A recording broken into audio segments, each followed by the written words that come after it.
Good morning. It's Monday all day. Sorry about that. The past few weeks we've been talking about the foundation to effectiveness.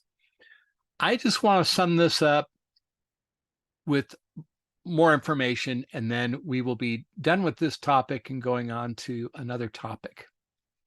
So let's take a look. As we've been talking about for the past, 6, 8 weeks, we've been talking about the foundations of effectiveness, which is the vision, the mission, the roles, values, roles, and goals. So you're probably tired of hearing about those. Those are what we call the strategic elements of effectiveness.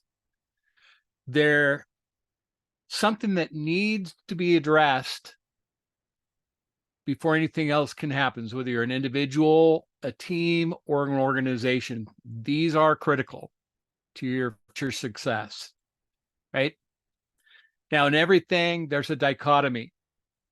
And the other side, which may require project management, interventions, sorry, I might be covering it up with my face, and support and authority, just to name a few, just to give you other examples. We call this the tactical side of the business. So you've got your strategic side, and then you've got your tactical side.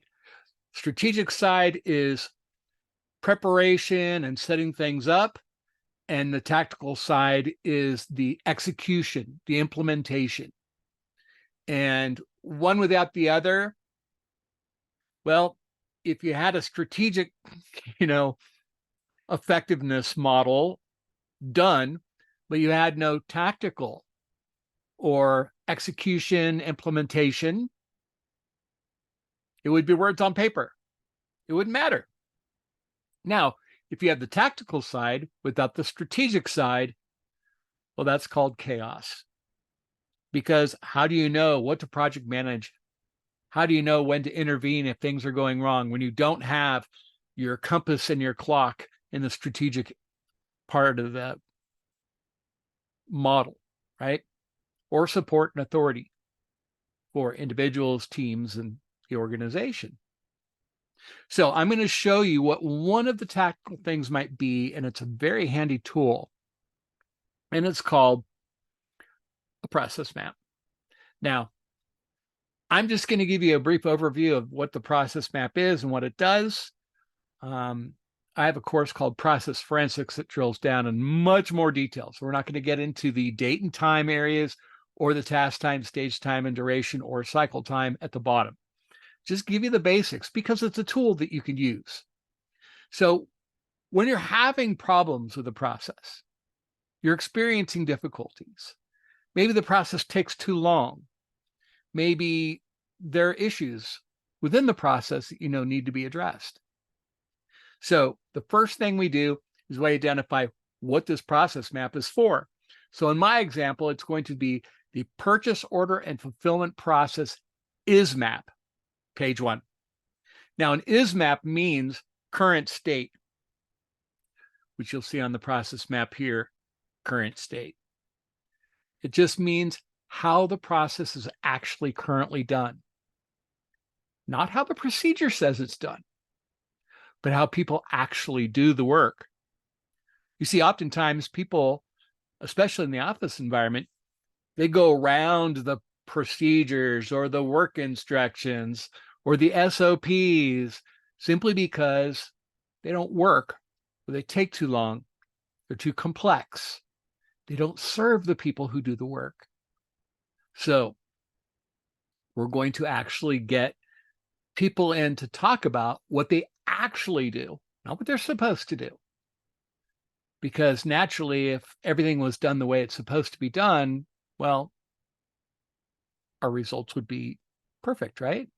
In theory, maybe not. So we identify in the left-hand column who's responsible for the first action. Not by name, not by individual name, but by job title or department. In this case, it's the Material Requirements Planning Department. And then they generate a materials report. So you notice that the who is doing it is in blue, and the task, the what, is in the yellow. And just give a basic synopsis of what's happening. Every yellow post-it that we put on this flip chart is a process map in itself. So we're just doing just the basic of what gets done. Then we've got the buyer and the planner, and they do these steps. They order the review report, they take a physical inventory, they reconcile actual versus planned, and they place order in storage in queue. Then the next person is the supplier, and the supplier receives the invoice order. They say, oh, hey, we need some materials. They contact the supplier. Here's our order.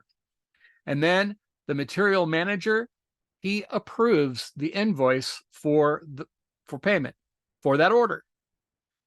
And then the order is confirmed by both the supplier and the buyer and planner. And that happens simultaneously. You see, it's a linear calendar, so to speak, meaning as you move to the right, more time passes. This is not a decision tree. You cannot go back in time. You can only go forward. And that's why you'll have several tasks and activities under or across any of these rows continuing forward, provided they take time.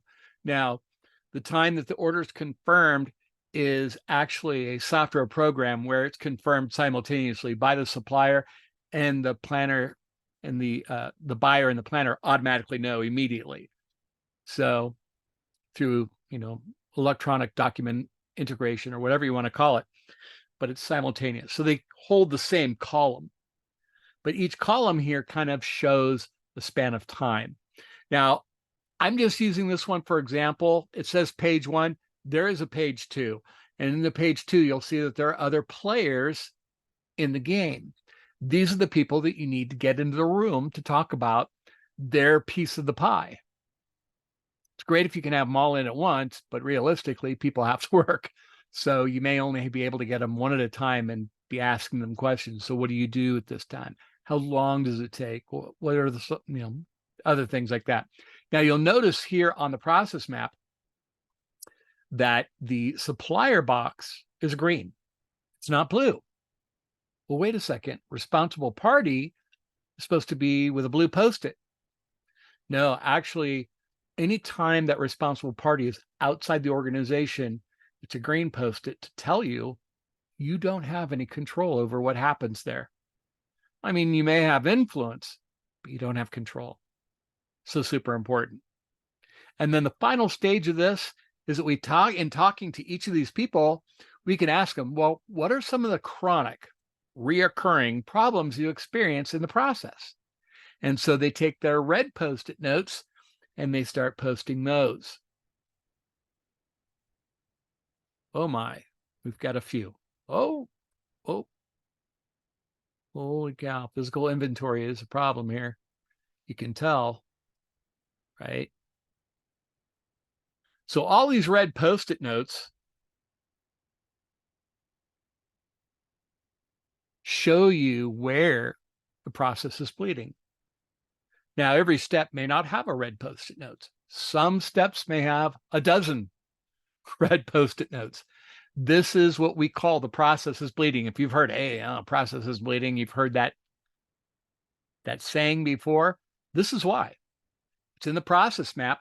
It looks like blood dripping down. And so you have to address those issues if you want to make the process work effectively. So that's an example of tactical. So let's get back into the office. So I wanted to give you a feel for not just the importance of the strategic side of the equation, right? We knew by the time we were done with the 6 or 8 weeks that I spent on it, that vision was important, that mission was important, that values were critical, right? Role clarity was super important. And I kind of gave you an idea of how to do role clarification. And then the last one, goals, having good goals. pursuable, achievable, right? The SMART goals. And now we're taking a look at the tactical side of things, and that there are more actions. So strategic sets up the action, prepares the team or individual for marching forward. And then the tactical side is the execution, the implementive side of the equation that is so important. We cannot have one without the other and be successful. We must have them both.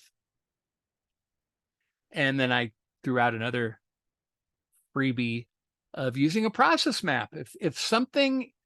If your input is fine, but your output's wrong, there's quality issues, or it's taking too long, it's not efficient, but you don't know how. Because, like, for example, if you're in a manufacturing environment and they have a conveyor going down and all the products are sitting on there and they're being assembled as they move down, well, you can see the progress. You can see it go from raw materials through this process to finished goods. It's visual. That's easy. What if you're in a service industry and there's no physical product? How do you know that everything's running fine, or you may be experiencing the fact that things aren't running fine? Customer complaints, internal complaints. You see, you can't fix what you can't see. And the process map is good for giving you a visual of how your process is working. Now you can do something about it. So anyway, that's it on this topic. I'm going to keep, after the coffee on Wednesday, a secret so that you'll join me as you move halfway through your week. I hope this was helpful and informative. And hey, if you can use any of those tools like role clarification or process mapping, take them. They're my gift to you. I will see you on Wednesday. And as always, lead well, my friend.